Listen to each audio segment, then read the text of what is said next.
పెద్దలు గౌరవనీయులు కొణిదెల పవన్ కళ్యాణ్ కొణిదెల నాగబాబు గారికి అదేవిధంగా కాన్ఫ్లిక్ట్ మేనేజ్మెంట్ కమిటీ కన్వీనర్ మరియు టిట్కో చైర్మన్ పెద్దలు గౌరవనీయులు అజయ్ కుమార్ గారికి ఉమ్మడి చిత్తూరు జిల్లా జనసేన పార్టీ అధ్యక్షులు డాక్టర్ పసుపులేటి హరిప్రసాద్ గారికి పొంగునూరు నియోజకవర్గ జనసేన పార్టీ అధ్యక్షులు మన వేణుగోపాల్ రెడ్డి గారికి ఈనాటి కార్యక్రమానికి విచ్చేసిన ఉమ్మడి చిత్తూరు జిల్లా 14 నియోజకవర్గ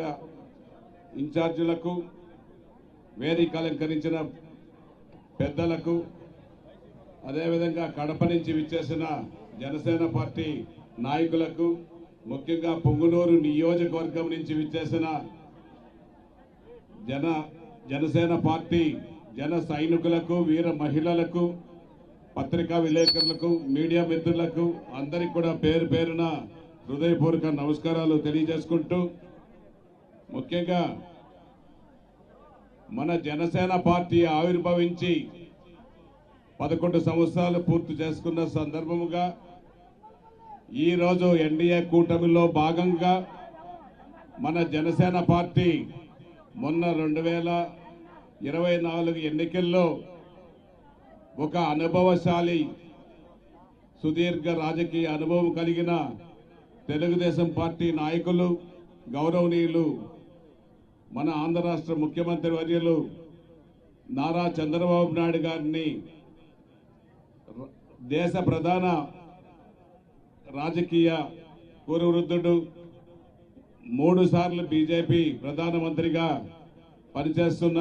మన మోదీజీ గారితో జత కలిపి ఈ ఒక్క రాష్ట్రంలో గత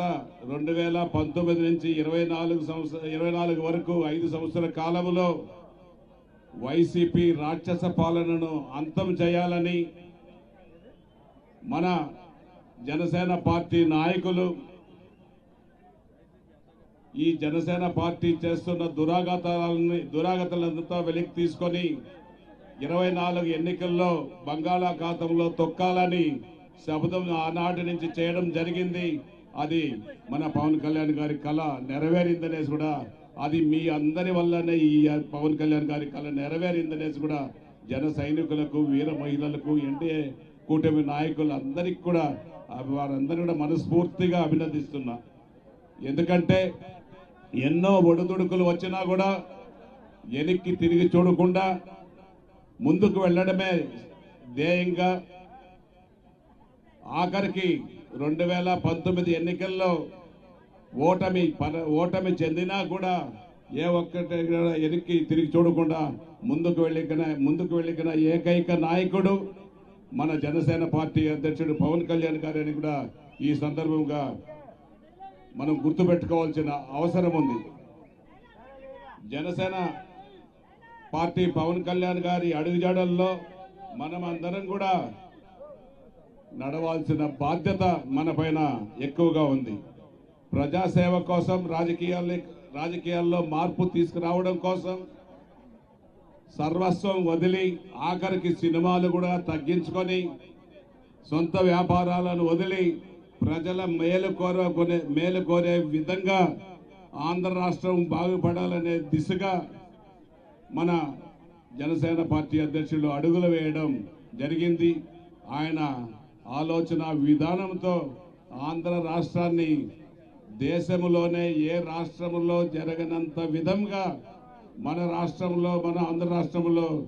ఎన్డీఏ కూటమి ప్రభుత్వంలో 175 నియోజకవర్గాలు ఉంటే 164 నియోజకవర్గాలు సాధించిన ఏకైక రాష్ట్రం మన పవన్ కళ్యాణ్ గారి నేతృత్వంలో ఆంధ్ర రాష్ట్రంలో జరిగిందనేసి కూడా ఈ సందర్భంగా మనం అందరం కూడా గుర్తుపెట్టుకోవాల్సిన అవసరం ఉంది. ఆ రోజు మన రాష్ట్రంలో చాలా మంది పెద్దలు కూడా విమర్శించడం కూడా జరిగింది.